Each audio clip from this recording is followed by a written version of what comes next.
Well, on tonight's show, we're going to talk about something a little bit different. We're going to be talking about how to age bucks while they're on the hoof out in the field. Now, this is not an exact science and it cannot be done to where we just know that we're 100% accurate all the time. So, a hunter's got to use his own judgment, his own experience over time to be able to determine how old a deer is on the hoof. We're going to start out tonight with our year and a half old buck class, which is by far the easiest one to determine age wise as you're out in the field. These bucks look more just like a doe. If you look at the doe in this video right here, a year and a half old buck is pretty much going to look just like this doe does, but with antlers. So that's the best way to go ahead and determine whether a buck is a year and a half old or not, is does it just look like a doe that's got antlers. They're typically going to be feeding in groups with does or other deer. Even throughout the rut time, you're going to see a lot of times where a year and a half old buck will be hanging out with a group of does. He might get frisky and chase them around a little bit, but he doesn't quite show the characteristics that a 2.5 year old buck, an older buck, will show. He is mainly just trying to learn the ways of the world and get out there and move around with the herd and kind of figure out his place at this point in his life.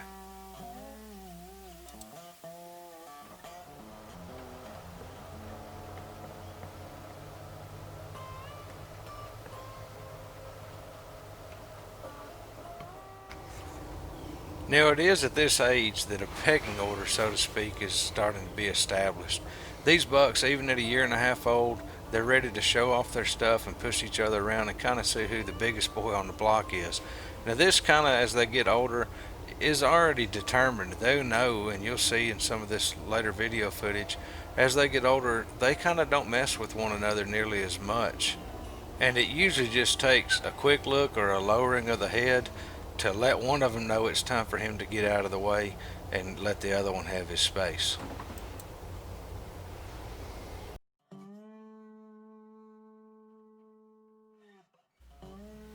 Now, starting at 2.5 years old, these bucks start to act a little bit more like a buck, or as we would like to envision them. They start to gain a little bit more muscle mass. Their neck's going to start getting a little bit of swell as we come into the rut season, but they still don't have that big mature look to them. They're going to put on more antlers at this point in time and be a little bit more careful. One thing that gets them into a lot of trouble in this particular age class is this is when they really start to get frisky and start figuring out that they want to be after those does in November. And at their age, they're almost, they're old enough to know better, but still too young to care. As you've heard that before, that's kind of how these bucks act. So they slip up a lot during the season, especially during the rut, and they're a great deer to watch to learn deer activity and deer movement. You're going to see these deer very active in the daylight, working scrapes and rubbing trees and things like that, and it's a great way to watch deer and learn how they interact with these 2 year old bucks, because they are some of the funnest deer to watch in the woods. Now, I want to take just a second to note the reason you keep hearing the half-year-old added to these ages. Now, because of when deer are born, by the time it comes around to each hunting season, they're typically that age and a half a year. So they're either 2.5 years, 3.5 years, 4.5 years, and so on and so forth. Now, you'll notice that this buck's missing half of his rack, or at least has been broke off on his main beam there on the left side. You'll see this pretty common in 2 year olds because they're still establishing dominance, but now they've got a lot more body weight and headgear to push each other around with. And you'll see a lot of 2 year olds that'll have busted tines and broken main beams, and a lot of that comes from just fighting back and forth with one another, especially earlier in the season, sometimes even pushing each other around in the summer when their antlers are a lot softer than they are during the main season, and this causes a lot of your 2 year olds to be running around with broken antlers.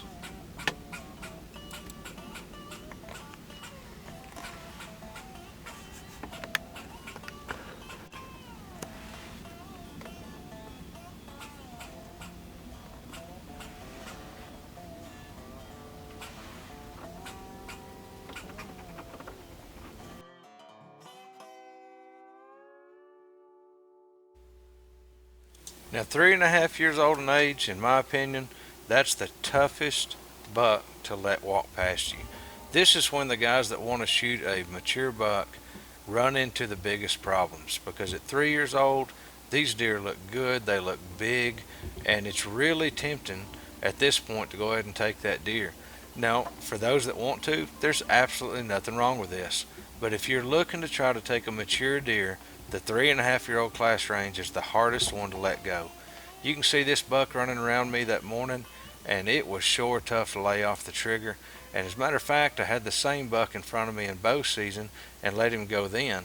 Now that's tough at the time, but this year I've already got pictures of this same deer standing over one of my mineral sites, and I can tell you, if I catch up with him this year in 2020, I'm going to be a lot happier.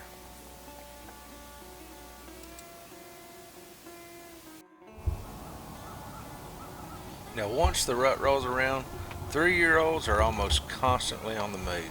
They're your cruisers. They're running back and forth all the time looking for does. It's just an almost a relentless pursuit trying to find a doe at all times. That's why a lot of times once you have one using your area, you'll see him multiple times throughout the season.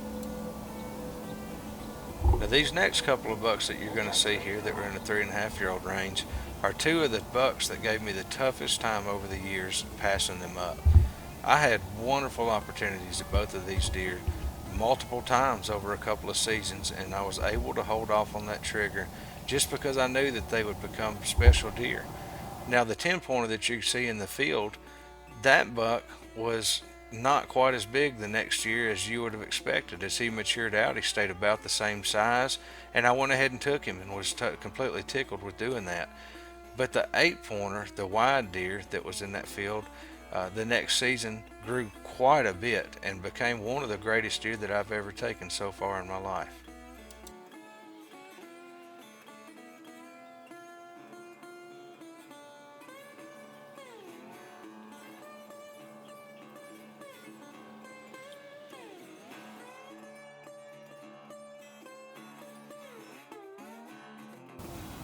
Okay, now let's talk about mature deer. First thing I want you to notice in this clip here is look how quick the 3 year old buck in the top of this screen bows out and steps away from the more mature and much more aggressive 4 year old in the bottom of the screen. There's no fight, there's no pushing around. It doesn't take any time at all before that other buck knows he needs to get out of the way.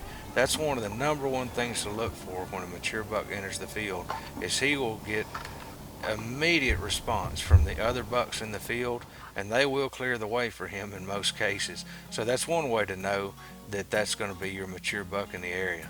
Also want to stress that antler size, while it plays into one of the factors when aging deer, not all deer are going to mature out to have a big rack. So many people want to reach for that 150-inch range buck and bigger, and there's nothing wrong with that. You know, we all love those big antlers, but a lot of your mature bucks are going to mature out in that 125 to 135, 140 range in the state of Tennessee, and there's nothing shabby about that at all.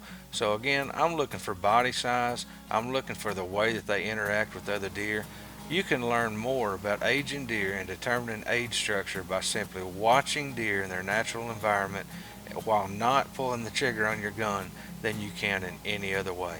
Regardless of whether you're after a good 1.5 year old buck or if you're wanting to hold out for a big mature deer, I wish you guys luck, and I hope this video helped.